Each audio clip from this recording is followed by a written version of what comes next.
안녕하세요. 성공취업의 시작 잡정보센터의 김순재입니다. 안녕하세요. 이은정입니다. 네, 이제 하반기 이 대기업 공채가 얼마 남지 않았습니다. 네. 9월부터 시작이니까 이제 아직은 괜찮겠지 하신 분도 계시겠지만 그러다가 큰 코 다칠 수 있어요. 그죠? 네, 이 하반기 대기업 신입 공채 3건 중에 1건은 네. 9월에 마감입니다. 그렇습니다. 이렇게 여러 기업들이 공채 일정을 발표하고 그걸 따라가다 보면은 정말 눈 깜짝할 사이에 그러니까요. 모든 게 다 지나가 버리더라고요. 네, 이게 방송 보고 계신 그 취업 준비생 여러분 그리고 취업 준비생들 부모님들, 네. 야 9월까지인데 뭐 이제부터 뭐 저기 서서히 되지 않겠냐 이러시는 분들은 이제 큰 코 다칠 수 있기 때문에 네. 바짝 긴장을 하셔야 할 것 같고요. 열정을 쏟아 부으셔야 할 때라고 저희가 말씀드릴 수 있겠습니다. 네, 잡정보센터 대기업 공채 특집이 벌써 3주차 중반에 접어들었는데요. 네, 그렇습니다. 오늘은 현대차그룹 인적성 검사인 H맵 고득점 전략에 대해서 알아볼 차례죠. 저희가 1, 2주 할 때 그 네. 삼성그룹의 그 시험인 그 G사트도 굉장히 어렵다고 했었는데 취준생들의 수능이라고 불릴 만큼 어렵대요. 이게 더 네. H맵이 어렵다고 하니까 좋은 성적 거두기 쉽지 않을 텐데 그래도 저희가 항상 그 대기업 공채 특집을 하고 있을 때 만나는 어벤져스 3인방 중에 또 한 분이시죠. 네. 또 제가 이분을 항상 그렇게 얘기해요. 모두 기계 같다, 해답지 같다, 네. 인간 해답지 같은 느낌을 주시는 분입니다. 위포트의 홍기찬 강사님과 함께하겠습니다. 어서 오십시오. 어서 오십시오. 안녕하세요. 네. 네, 오늘 또 폭염이라던데 많이 지치시죠? 저뿐만이 아니라 취준생들이 더 힘들어할 시기죠. 네. 그래도 뭐 취준생들은 각자 하나지만 그 많은 사람들을 또 대응하셔야 되니까 어렵지 많이 않으세요? 힘드실 것 같아요. 저야 뭐 그냥 열심히 하는 사람이지만 아이들이 한 두 부류거든요. 그러니까 네. 상반기 때 좀 실패했던 친구들은 이 시기가 굉장히 중요하다는 걸 알고 있어요. 그런데 아마 처음 이제 하반기를 대응하던 친구들은 9월까지니까 좀 여유가 있다라고 오판을 하는 친구들이 있으니까 네. 좀 템포 빠르게 준비하셨으면 좋겠습니다. 알겠습니다. 네. 여러분들은 홍 강사님은 그 조민혁 강사님과 다르게 어떤 뭐 소리를 친다거나 화를 낸다거나 그런 타입이 아닐 것 같아요. 아닐 거예요. 조곤조곤하지만 그래도 더 네. 어떻게 보면 무서운 그런 타입이 아닐까 싶은데 오늘도 조곤조곤하게 아주 설명을 잘 해주실 테니까요. 끝까지 집중하시길 바라고요. 네.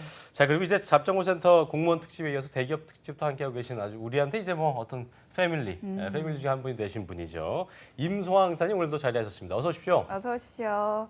네, 안녕하세요. 임송아입니다. 네. 커리어 칼리지 분위기는 어떻습니까?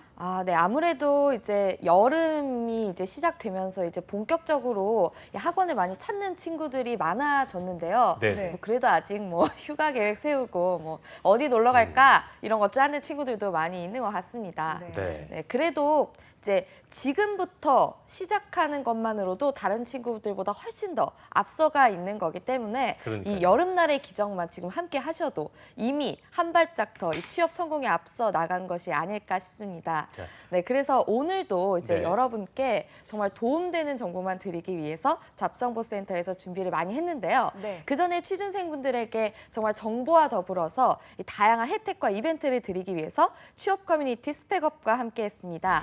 네, 네이버 검색창에 들어가셔서요. 스펙업을 입력해 주신 다음에 그리고 이벤트 게시판을 찾아주세요. 거기서 스펙업 방송에 출연하신 조민혁, 홍기찬, 그리고 김태성 강사님의 사진을 찍어서 올려주시면 추첨을 통해서 2만 원권의 모바일 상품권을 증정해 드립니다.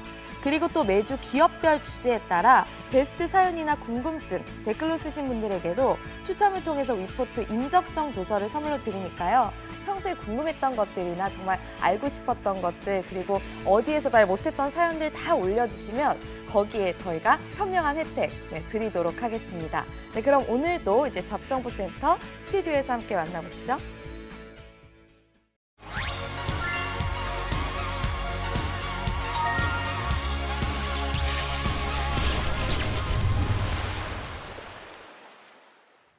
잡정보센터 대기업 공채 특집 현대차그룹 인적정 시험이죠. H맵 완성 정복을 지금부터 홍기찬 강사님과 함께 시작을 해보겠습니다. 네. 자 어제 저희가 들을기로는 이제 그 10만 명이 지원했고 10만 명이 일단 H맵을 시험 본 건데 이렇게 많이 몰린 이유는 뭐 국가대표 기업이기 때문에 그런 걸까? 어떤 이유가 있을까요? 그러니까 지금 삼성도 그렇고 현대도 그렇고 약 한 10만 명 정도의 지원서가 몰려요. 예. 그러니까 이 바닥에 지금 떠다니는, 다시 말해 이제 대기업을 좀 생각하고 있는 친구들의 모집단이 한 그 정도 된다라고 생각하실 수가 있고요.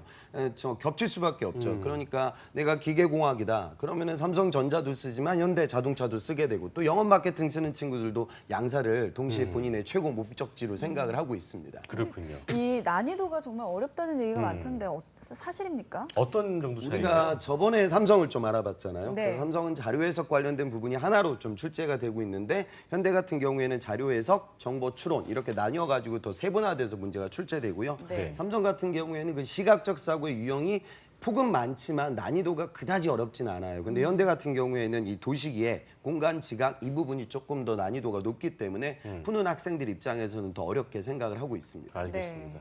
이게 저희가 그 수많은 취준생들이 보는 시험이기도 하고요. 또 그래서 취준생의 뭐 수능이다. 제가 아까 그런 표현을 하기도 했습니다만 네.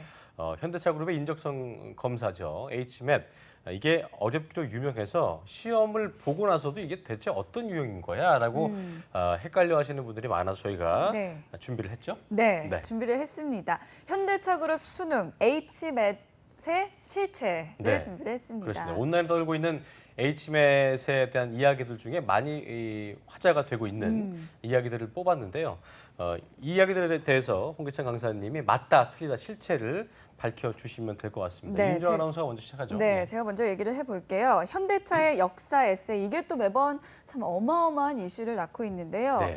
올해 상반기 공채에는 인적성 시험의 21세기 르네상스는 어떤 분야가 될 것인지라는 문제가 출제가 돼서 화제가 됐습니다.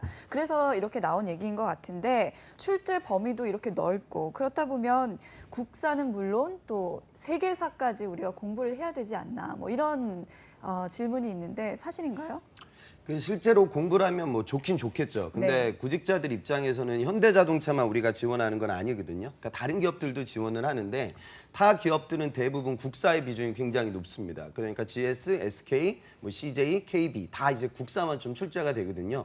현대 역사 에세이는 다른 기업에서는 출제되지 않고 있는 특수한 문제 출제 유형이에요. 그런데 세계사, 국사가 약 반반 정도 왔다 갔다 하면서 출제가 되고 있습니다. 그런데 이 부분이 이제 문제가 아니라 여러분들이 논술을 접근하는 부분인데, 세계사를 너무 여러분들이 깊이 있게 파게 되면 다른 부분들을 공부할 수 있는 시간이 좀 줄어들 거예요. 그래서 저는 세계사를 다 공부한다는 건 현실적으로 불가능하기 때문에 국사 위주로 좀 정리하는 게 더 효과적입니다. 왜냐하면 현차 말고 다른 기업들도 여러분들이 지원을 해야 하니까요. 그래서 세계사는 간단하게 아주 주요 사건들 위주로 정리 정도만 하시고요. 여러분들이 시험 공부하듯이 세계사를 훑는 거, 이 부분까지는 제가 좀 추천드리고 싶지는 않습니다. 이게 네. 근데 솔직히 뭐 어느 정도 역사 공부를 그 학교 다니면서 했던 분들은 지금 홍 강사님 말씀하신 것처럼 어느 정도 좀 적당히 훑어도 또 개념을 알 수 있겠지만, 전혀 또 공부를 안 한 친구들이 있거든요. 사람들. 그런 분들이 이제 굉장히 좀 어려울 수 있는데, 그런 면에서 이런 세계사나 역사 시험이 과연 어떤 걸 검증하기 위한 건지 저희는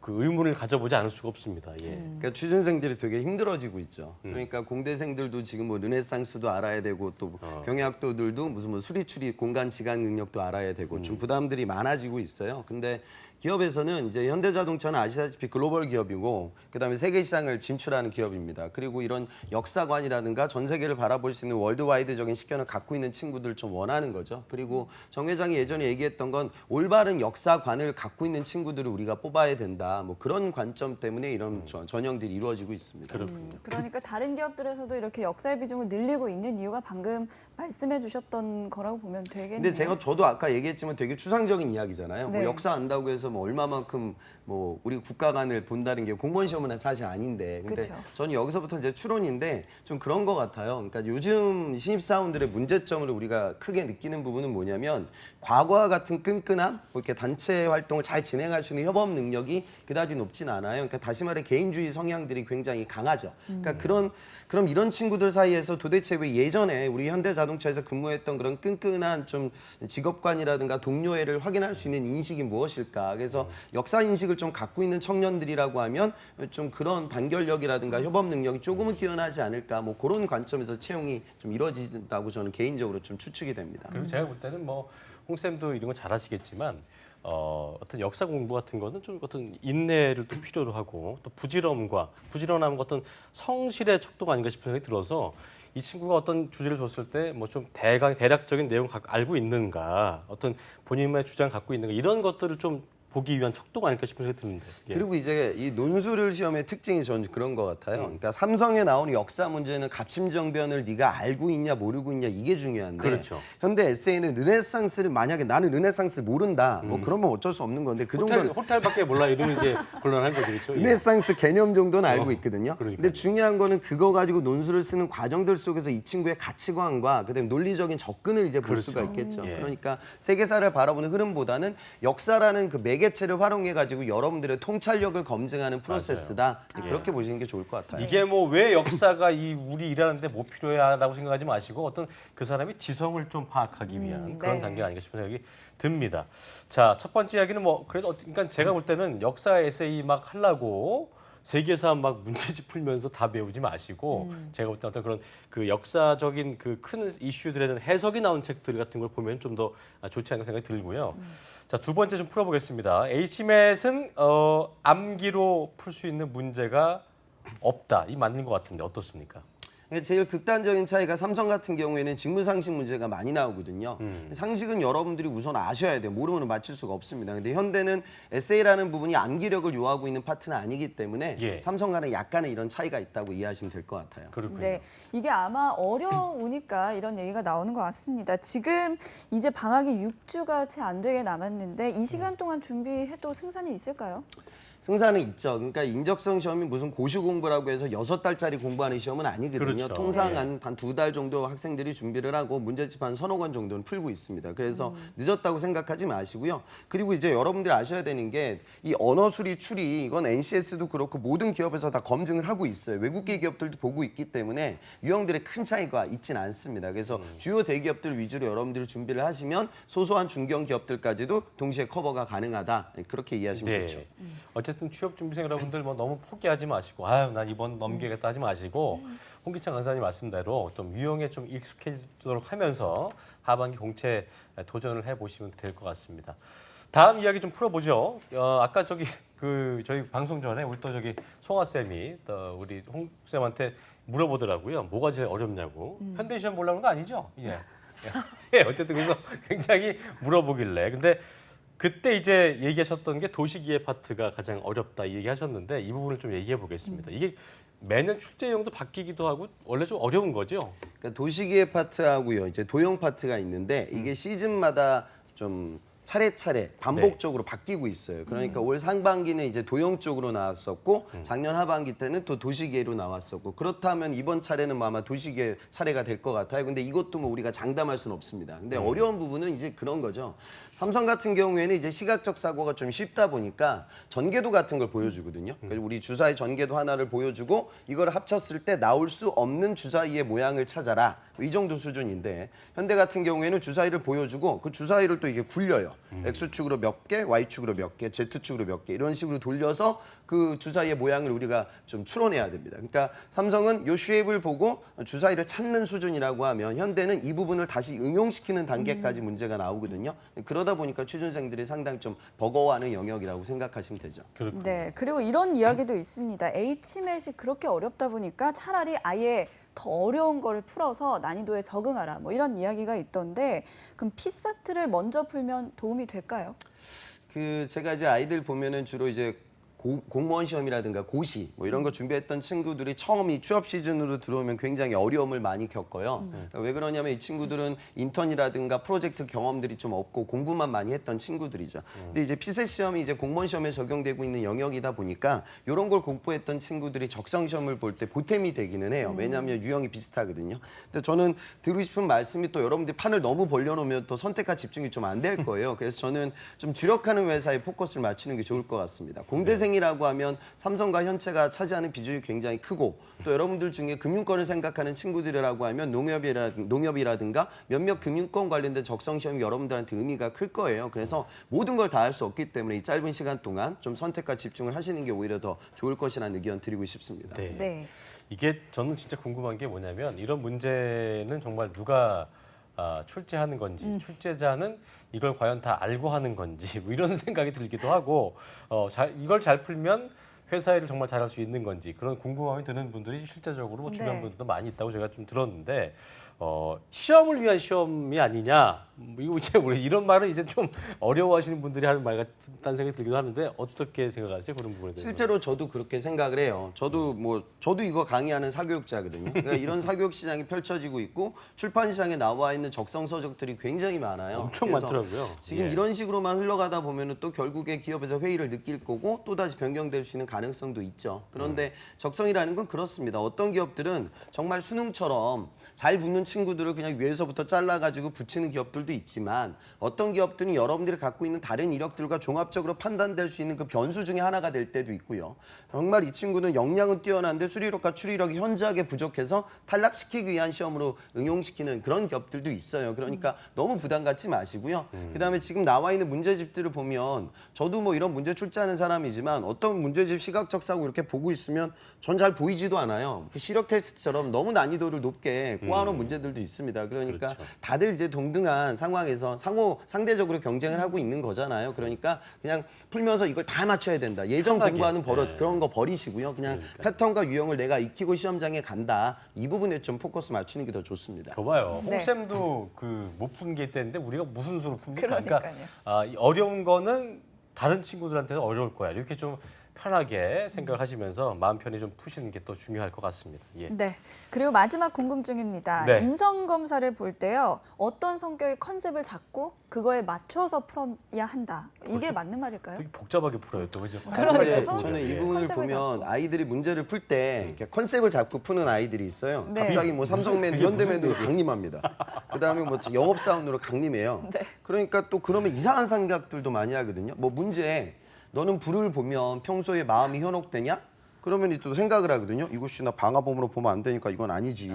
잠깐만 이게 우리 기업의 인재상 열정이랑 관련도가 있나? 뭐 이런 말도 안 되는 생각들을 해요. 그러니까 가끔 가다가 사실 있습니다. 그러니까 좀 컨셉을 유지해가지고 기업의 인재상에 맞춰서 문제를 풀 수 있는 친구들도 있지만 그런 컨셉을 과도하게 유지하게 되면 오히려 신뢰성이 떨어질 때가 있거든요. 그래서 저는 가급적이면 좀 정직하게 그때그때 생각나는 방안에 맞춰서 문제를 좀 푸셨으면 좋겠고 근데 제가 한 가지 그 인성평가는 사실 정답이 없거든요. 좀 드리고 싶은 말씀은 대기업이기 때문에 가끔 가다가 뭐 친기업적인 성향을 물어볼 때도 있고요. 조직 친화력이라는 부분, 윤리의식이라는 부분 우리가 사회생활하는 데 있어서 굉장히 중요한 요인들에 대한 질문들이 나올 때가 있어요. 그러니까 네. 그런 부분들은 조금은 좀 생각을 하시고 나머지 좀 편안하게 캐주얼하게 묻는 질문들은 본연의 여러분들의 좀 생각에 입각해서 마킹을 하셨으면 좋겠습니다. 어쨌든 뭐 이게 대답을 좀 내가 특이하게 한 것 같아도 진짜 나를 보여주는 게 일단은 첫 번째 아니겠습니까? 네. 그런 부분들 좀 신경 쓰면서 너무 다른 컨셉에 맞춰서 하시지 않는 여러분이 되기를 바라고요.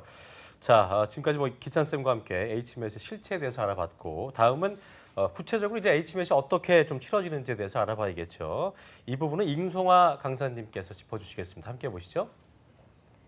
네, 작년의 경우에는 현대차 공채가 9월 1일에 실시가 됐고요. HMS는 10월 9일에 실시가 됐습니다. 올해도 굉장히 유사한 시기에 실시가 될 것 같은데 그건 이제 두고 봐야 되겠죠. 네, 정말 두산과 더불어서 정말 가장 어려운 인적성의 양대 산맥으로 불리는 HMS, 인명 취중생들에게는 흠맷이라고도 통하는데요. 저희가 이번에는 실제 운영 시간 테이블을 준비를 해봤습니다. 먼저 자세히 살펴보면요. 이 시험 시간이 무려 7시 반에 시작을 합니다. 수능과도 거의 유사한 정도인데요. 그 뒤에 이제 지원자 입실 그리고 출석 신분증 확인 이렇게 해서 본격적으로 검사가 실시가 됩니다. 맨 처음 시간에는 흔히 생각하는 언어 유형이 이제 실시가 되는데 여기서 중요한 것 한 가지는 보통 취준생분들 중에 이 운영 시간 전체를 문제 푸는 시간으로 착각하는 분들이 있는데 그건 오해입니다. 실제로 언어 이해 같은 경우에는 25문항을 30분에 풀어야 하고요. 그 다음으로 논리 판단은 15문항 25분간 풀어야 합니다. 그리고 자료 해석 20문항 30분. 이렇게 언어 유형이 끝나고 나면 휴식 시간을 15분 정도 갖습니다. 그 뒤로는 이제 본격적으로 정보 출원 25문항 30분, 그리고 현대차 HMS 중에 가장 어렵다는 도시기해는 15문항 25분 동안 풀고요. 그 다음에 인성검사가 112문항을 총 1시간 동안 풀게 됩니다. 보통 이 정도면 끝나겠구나 싶었는데 여기에서 끝이 아니고 또 15분간의 휴식 시간이 거친 다음에 가장 취중생들을 공포에 떨게 하는 역사 에세이가 남아 있는데요.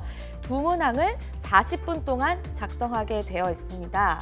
지금 보시는 바와 같이 H맷은 무려 시간만 7시간, 장작 7시간이 걸리게 되는데요. 그만큼 유형별로 문제의 오답률을 줄이는 것도 중요하겠지만 때로는 지구력 향상을 위해서 마치 모의고사처럼 7시 반부터 2시까지 쭉 해서 한번 풀어보시는 그런 연습을 하는 것도 굉장히 중요할 것 같습니다. 네, 정말 시간도 길고 어렵기도 어려운 H맷 어떻게 하면 통과할 수 있을까요? 네, 마저 스튜디오에서 알아보도록 하겠습니다.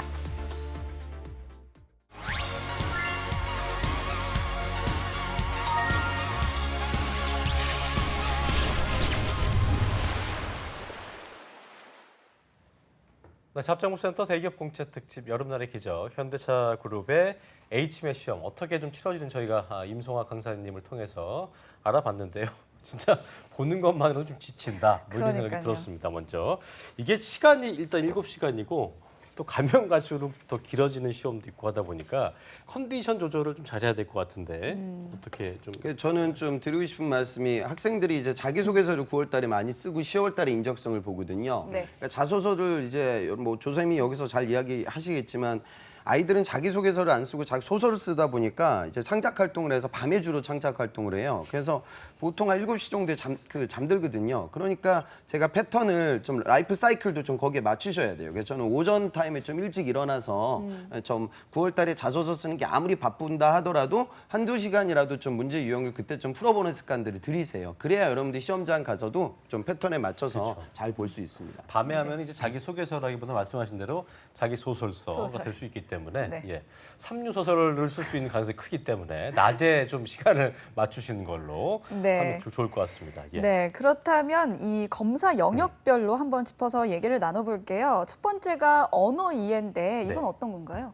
독해 같은 이거는 거예요? 뭐 기본적인 모든 적성에 나오고 있는 부분이죠. 언어 독해 능력 평가예요. 그래서 현대 같은 경우에는 문단 순서, 이게 좀 순서 맞추는 문제, 그다음에 일치, 불일치, 더불어 이제 비문 교정, 뭐 틀린 부분 찾아라, 뭐 이런 부분들이 출제가 돼요. 네. 그래서 지금 국문 독해라는 건 단계에 올라가진 않습니다, 사실. 그런데 또 여러분들이 시간이 좀 부족해서 이공계들이 이 시험을 많이 보는데 독해 속도가 너무 지연되는 분들이 계세요. 그래서 평상시 풀 때 세워라 내워라 이렇게 문제 풀지 마시고요. 좀 시간 재고 푸는 연습을 꼭 좀 진행해 보셔야 됩니다. 네. 시간을 재도 시간이 안 좁혀지는 친구들이 많아요. 저도 실질적으로 예전에 수능 볼 때 잘 풀었는데 시간이 너무 맞아요. 맞추기가 시간 조절이 어려웠는데 힘들어요. 그거 줄이는 좀 방법 좀 알려주세요.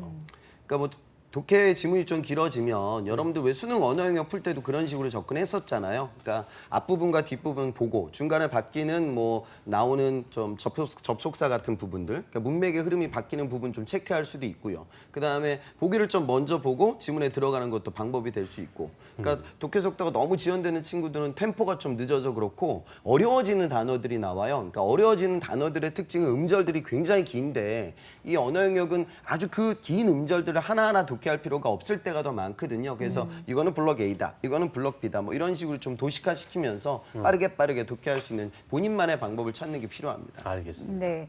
그다음에 두 번째 영역이 논리 판단입니다. 네. 이 15문항에 30분이 주어지니까 문제당에 뭐 2분꼴로 풀어야 되는 건데 이 2분이 주어지는 건 이게 유일하거든요. 어렵다는 얘기했네, 그렇죠? 뭐 그쵸. 시간을 많이 준다는 거는 그죠? 논리 게임 파트는 이제 그냥 딱 보고 직관적으로 풀 수 있는 사람은 별로 없어요. 그러니까 이 추리, 논리 이런 영역들을 그거를 이제 내가 눈으로 보고 이제 맞출 수 있다라고 하면 그런 친구들은 현대자동차 가시면 안 돼요. 또 훌륭한 일 하셔야겠죠. 그러니까 손으로 푸셔야 돼요. 그러니까 여러분들 뭐 그런 부분들 좀 고려해가지고 빨리빨리 도식화시킬 수 있는 기법들을 좀 연습을 해놔야 문제 네. 풀 때 여러분들이 좀 빠르게 접근할 수 있어요. 쌤은 이거 실제적으로 15분항 푸는데 몇 분 걸려요? 저요? 해보셨어요? 저는 이제 강의하다 보니까 시간 재고 풀진 않죠. 그래도 뭐 시간 내 좀 빨리 푸는 편이긴 저는 하죠. 좀 빨리 보는 편인데, 그러니까요. 그러니까 그런 요런 부분들은 솔직히 좀 타고나는 경향들도 없지 않아 있어요. 근데 제가 드리고 싶은 말씀은 몇몇 유형들은 패턴들이 정해져 있거든요. 그러니까 정원 삼담 논법 뭐 그런 것들, 모든 사람은 죽는다, 소크라테스는 사람이다, 그래서 소크라테스는 죽는다. 그러면 이 대전제 소전제 결론 파트에서 모든 어떤 뭐 이런 조건들을 활용해 가지고 여러분들 문제를 출제해요. 그러니까 이런 것들은 뭐 현차뿐만이 아니라 당연 다른 기업에서도 많이 출제가 되고 제가 아이들을 응대하다 보면 뭐 과학고 나와가지고 뭐 이제 저 공대생 이제 아주 높은 대학 나왔던 친구들이 그걸 이제 맞추긴 맞춰요. 근데 시간이 되게 오래 걸리는데 네. 모든 어떤 이런 조건들이 이제 그림으로 좀 벤다이어 그림을 머릿속에 떠올리거나 직접 손으로 그리면서 접근하게 되면 빠른 시간 안에 좀 풀 수 있는 그러니까. 그런 소소한 유형들도 있습니다. 그러니까 팁을 좀 어느 정도 얻고 시험장에 가는 건 필요하죠. 네. 저는 이렇게 홍 선생님 얘기하는 거 듣고 있으면은 어쩜 이렇게 사람이 말을 잘할까 너무 생각이 잘해. 들면서 제가 볼 때는 홍 쌤의 어떤 그런 지적 재산급은 어떤 빌 게이츠급이 아닌가 좀 그런 생각을 좀 항상 해보게 됩니다. 어쨌든 좀 이게 평소에 논리 판단 같은 경우는 좀 많이 읽어보면서 네. 그 지문을 좀 이해하는 능력과 또 본인의 사고를 좀 늘려가는 능력을 그런 과정을 많이 겪어보는 게 중요할 것 같습니다. 자, 그렇다면 그 다음은 이제 그 1교시잖아요. 이게 보니까 첫 번째 휴식 시간을 갖기 전에 마지막 푸는 게 아까 보니까 자료 해석 같은데 이거 참 저는 싫어하죠. 뭐 싫어하는 거 참 많죠, 그렇죠? 그래프, 뭐 표 이런 거 나오는 거 아니에요? 그렇죠. 그러니까 이것도 이제 대표 유형인데 그래프 표 같은 거를 보고 정보를 추론하는 문제. 그런데 예전처럼 단순한 덧셈 문제라든가 뺄셈 문제는 잘 안 나오고 뭐 비율을 좀 계산하는 문제가 제일 많이 나오죠. 그래서 예, 예. 공부한 친구들 아실 거예요. 이 자료에서 핵심 결국 나눗셈이에요. 그러니까 누가 나눗셈을 빨리 하냐가 굉장히 중요한데 그러니까 눈대중으로 약간 그러니까 어떤 건 정말로 좀 디테일하게 계산해야 될 때도 있지만 경우에 따라서는 여러분들이 좀 문제 있는 보기들을 먼저 보고 그나마 여러분들한테 유일한 좀 장점이 이게 주관식으로 안 나오고 객관식으로 나오기 때문에 보기가 여러분들한테 좋은 좀 시간을 절약할 수 있는 세이브 포인트가 될 거예요. 그래서 그런 부분들 좀 보면서 문제 접근을 하고요. 표나 그래프를 볼 때는 그 데이터 값의 의미는 큰 의미가 없거든요. 기준점이 무엇이냐. 그러니까 이게 연도별, 세대별, 지역 데이터다. 이런 것들을 먼저 표의 기준점을 보고 데이터를 접속하는 결국 이 자료 해석은 독해 파트예요. 그러니까 네. 숫자를 누가 더 빨리 독해할 수 있냐 그런 부분으로 좀 접근하시기 바랍니다. 네, 이거 이제 풀고 나면 자료 해석 영역까지 풀고 나면 휴식 시간입니다. 꿀맛 같은 네. 15분 아까 준다고 하셨는데 우리 GPD가 뭐 15분밖에 안 돼 이렇게 불만을 터뜨렸었는데 밥 먹어야 된다면서. 근데 15분은 좀 짧은 것 같아요. 이때 뭐 어떻게 해야 될까요? 그냥 푹 쉬면 됩니까? 근데 또 이제 여기까지 간 친구들이 현대자동차 서류 뚫기도 되게 어려워요. 그래서 여기까지 간 친구들이 뭐 그 시간에 뭐 배가 고프고 밥 생각이 나는 친구들은 사실 별로 없고요. 그 회사에서 저 우리 물하고 GPD처럼 그쵸? 예, 그런 사람 호두 과자하고 없다면서요. 뭐 이런 거 줘요. 그래서 그런 거 줘도 애들 다 먹지도 않아요. 또 네. 집에 또 가져오거든요. 집중만 돼 있어서 그래서 그렇죠, 시험에. 뭐 그냥 좀 마인드 컨트롤하고 다음 영역 생각하는 생각 좀 그런 타임으로 가지시는 게 좋을 것 같습니다. 그렇습니다. 네, 총 7시간이라고 했는데 이 시험이 끝나면 정말 허무할 것 같아요. 그러니까요. 이게 뭐 사람의 가능성을 판단할 수도 있는 게 아닐 텐데 참 안타까운 생각이 듭니다. 그러니까 저는. 이게 뭐 하지만 기업 입장도 좀 이해가 가는 게 뭐냐면 이제 기업에서는 사람 뽑을 때 어떤 효용성, 그리고 뭐 가성비 같은 걸 또 챙기다 보니까 그런 거고 취업 준비생들은 뭐 그 수많은 경쟁자 속에서 본인을 또 어필을 해야 되기 때문에 어쩔 수 없는 부분이 아닌가 싶은 생각이 들긴 합니다. 어쨌든 뭐 힘들지만 본인이 하셔야 되는 부분이고 가고 싶은 곳을 가려면 또 이거 어려운 길을 또 밟고 가야겠죠. 네. 취업 성공하시길 바라겠고요. 네. 자, 저희가 이렇게 취업이 고시가 되다 보니까 사교육 열풍도 좀 거세지고 있는데 어쨌든 힘을 내시는 수밖에 없는 것 같아요. 네, 그렇죠? 올 하반기에는 성공 취업하시길 바랍니다. 저희 네, 네. 잡정보센터를 통해서요. 네. 자, 다음 영역 짚어봐야 될 텐데 네 번째 영역이 바로 이제 정보 추론 영역입니다. 이거는 어떤 유형입니까? 이게 현대자동차에 있는 독특한 유형인데 좀 어려워요. 그러니까 아까 자료 해석은 그냥 1차원적입니다. 이 데이터를 내가 어떻게 독해하냐. 근데 정보 추론은 내가 독해한 데이터를 어떻게 가공할 수 있냐. 변수 가공 관련된 문제들이 나와요. 그러니까 각 지역별로 주택 보급률의 데이터를 알려주고 전체 우리나라의 주택 보급률을 구해봐라. 안 그러면은 뭐 퍼즐 같은 내용들을 빈칸을 채울 수 있는 연립방정식과 간단한 연립부등식을 활용해서 문제 접근을 해야 될 때가 있고요. 그다음에 평균값을 구해야 될 때가 있어요. 그러니까 일반적인 자료 해석은 덧셈 뺄셈 곱하기 나누기 정도로만 다 계산이 되는데 여기는 좀 쉽게 말해 평균을 구하거나 안 그러면은 뭐 전체 그러니까 가중평균 같은 이런 부분들을 약간은 좀 고려해야 되겠죠. 그래서 자료 해석보다는 조금 더 진화된 문제 유형이라고 생각하시면 되겠습니다. 네. 네. 이게 정보 추론은 공부를 어떤 식으로 접근을 해야 될까요? 그러니까 이거는 사실 문제를 좀 여러분들 풀어 보셔야 돼요, 사실요. 패턴들이 좀 정해져 있고요. 정해져 네. 있어요. 그리고 네. 제가 좀 드리고 싶은 말씀은 이런 거예요. 현대자동차의 특징 중에 하나인데 자동차 회사란 말이죠. 그러면 일반적으로 자동차 판매 데이터를 보면 자동차의 객 판매 단가가 있어요. 그러니까 단위수가 되게 크거든요. 1000단위 뭐 이렇게 나오죠. 그러니까 그 정도 수치값이 굉장히 많이 출제가 돼요. 왜냐하면 현업에서 업무할 때도 그런 수치값을 빨리빨리 볼 수 있는 역량을 요구하고 있기 때문이죠. 그런 게 그러니까 있군요, 또. 그런 부분들 좀 고려해서 여러분들 패턴을 좀 익힌다 이렇게 생각을 하시면 좋겠습니다. 네. 이제 마지막으로 적성 검사 영역이 도식 이해입니다. 예, 아까 예. 이게 제일 어려운 파트라고 하셨는데 어떻습니까? 그러니까 도시계획 파트는 그 어떤 유형들은 그러니까 이렇게 생각하시면 돼요. 오히려 좀 다급한 성격이 좀 급한 친구들이 실수할 때가 많아요. 네. 그러니까 알고리즘식의 문제는 도시계획이라고 하면 어떤 그 패턴을 그러니까 뭐 도형을 회전을 시킨다, 대칭을 시킨다, 색반전을 한다, 뭐 이런 패턴들을 주고 그렇게 변화된 내용들과 과거 사항을 이제 순서더식으로 비교 분석을 해서 참으로 갈 거냐, 거짓으로 갈 거냐 이런 식으로 문제가 출제돼요. 그러니까 이 부분은 만약에 앞단에서 작은 실수가 있게 되면 시간 투자를 어마어마하게 해도 어차피 틀릴 수밖에 없죠. 네. 그러니까 조금 좀 차분한 마음가짐으로도 좀 추론, 알고리즘식의 문제 이게 LG도 똑같이 출제가 되고 있거든요. 그래서 예. 그런 부분들에 대한 연습을 진행하시기 바랍니다. 알겠습니다. 그래도 이제 공부하면 된다. 또 풀어보면 유형이 있기 때문에 승산이 있다. 이게 저 어떤 방금 전 홍기찬 쌤의 말씀이었는데 네. 이 부분은 어떻게 좀 공부를 좀 하면 될까요? 참 어렵지만 그러니까 그렇게 보시면 될 것 같아요. 그러니까 인적성 문제집들이 굉장히 많아요. 그래서 여러분들이 그걸 다 푼다는 거 불가능해요. 그래서 요즘 출판사들이 이제 그런 걸 통합 인적성으로 이제 묶어서 문제가 나옵니다. 그래서 저는 제 생각이 그런 것 같아요. 그러니까 내가 어느 기업의 서류를 합격할지 누구도 장담할 수 없으니 통합 인적성 정도를 좀 풀어두고 예. 그 다음에 이제 출제 범주가 가장 넓은 G4 정도를 저는 풀라고 이야기를 합니다. 근데 여러분들 중에 뭐 자동차 공모전, 그 다음에 무슨 SOC 로봇 공모전, 그 다음에 뭐 라인 트레이서 같은 공학 프로젝트, 그러니까 자동차 산업과 아주 밀접되는 이력들을 많이 만들어냈고 학점이 좋은 친구들이라고 하면 현차 서류를 붙을 수 있는 확률이 높을 거예요. 예전에 저 학생 중에 문과 여대생인데 그 친구는 자동차 회사에 가고 싶어서 6개월 동안 카센터에서 알바를 했고 기능사 정비 자격증까지 취득을 했어요. 그러니까 여러분들 중에 자동차 회사에 대한 그런 몰입도가 있는 친구들이라고 하면 좀 다른 유형 말고 현대 자동차의 문제 유형도 미리 좀 봐두면 네. 짧은 시간 동안 지금 인적성 시험 시기를 보면 삼성보다 현차가 빠르거든요. 그래서